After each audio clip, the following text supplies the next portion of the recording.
আগামীকাল জুলাই শহীদ দিবস। প্রথমবারের মতো দেশ জুড়ে পালিত হবে জুলাই শহীদ দিবস।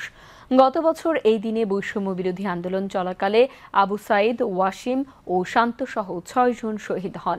আগামীকাল রাষ্ট্রীয়ভাবে শোক দিবস পালনের সিদ্ধান্ত নিয়েছে সরকার। এ উপলক্ষে মন্ত্রিপরিষদ বিভাগ থেকে মঙ্গলবার একটি প্রজ্ঞাপন জারি করা হয়।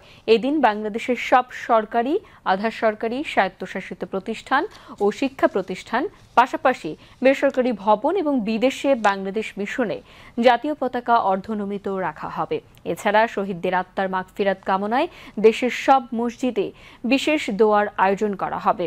এছাড়া অন্যান্য ধর্মীয় প্রতিষ্ঠানেও বিশেষ প্রার্থনা অনুষ্ঠিত হবে।